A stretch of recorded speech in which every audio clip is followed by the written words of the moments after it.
All right, a lot to consider here, complex questions hanging over our country today.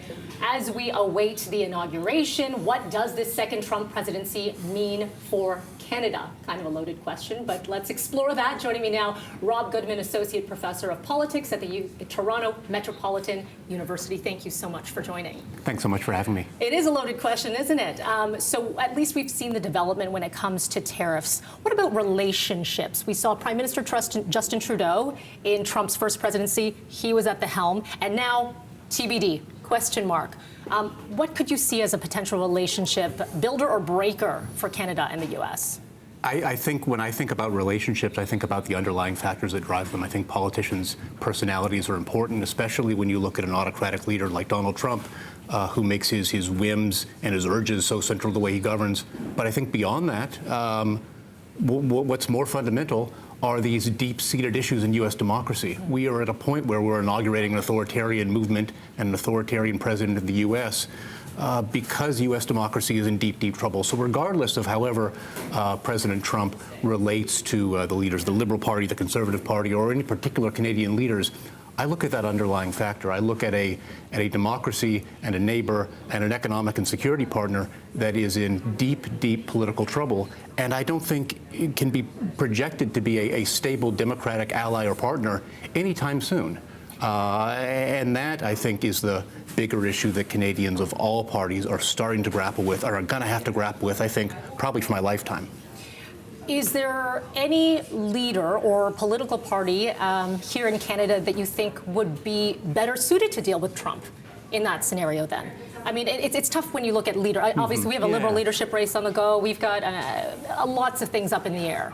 But does Donald Trump respond better to different policies, different approaches? Well, here's the thing. I think Donald Trump is a bully, and I think bullies respond to things like solidarity. They respond to fellow targets joining with one another and standing up collectively. So I think that involves Canada making partnerships with other countries that are being victimized by this incoming administration. But in Canada, I think there shouldn't be a partisan distinction. I don't really think there is going to be. I think the bigger issue is, I think Canadian politicians in both major parties and in the minor parties as well are going to be making aggressive noises about pushing back on Trump in the U.S., and they're going to have to do that because of the nature of the situation. But I think the deeper question is, are we going to do this in a shallow way that just sort of pats ourselves on the back because we're not in this political mess right now? Or are we going to do it in a way that takes a long, hard look at what is going to keep Canadian democracy from going down the road that we're watching our neighbors go down? I think that's the bigger question. And that's how the question is, how is this pushback against the U.S. going to be used, and for what purpose? I think that's the open question. When you think about engagement when it comes to politics, and this is unofficial, if you were to poll Canadians on how involved they are in politics, how deep diving they're getting, for a lot of people, it feels like there's this helplessness around it because there's such divisiveness. For anyone who's watching, and there are going to be people that are just streaming hours and hours of the inauguration today and the parade and all of this, what is the message to Canadians who are watching? Well, my message is that I don't blame anyone for feeling that sense of helplessness, but I also think in situations of these really sharp power differentials, the less powerful party always has something going for it, which is it always understands the more powerful party better than it understands itself. In this case, Canadians understand American politics and I think American culture as a whole, I think better than Americans do, because that's what you have to do when you're in a less powerful position. I think that applies across the board to all these power differential relationships. And going forward, that's going to be an advantage that Canada has that I don't even think Americans are necessarily going to be aware of. Rob, you have a long resume, and my understanding, you were a speechwriter at one point, right? That's right. In the U.S., for U.S. House Majority Leader as well as a senator. So if you were to write today's inauguration address from Donald Trump, what is some messaging that you might potentially see in there? I'm afraid I don't want to put myself inside his headspace, but no, I think I don't want to imagine what's about to come out of his mouth, but I do think you're going to hear the major themes that you've seen in his campaign. Anti-immigration, nationalism when it comes to trade and foreign relations, and I think this whole thing is made to kind of culturally go down more smoothly by describing it sort of as a restoration of traditional gender norms.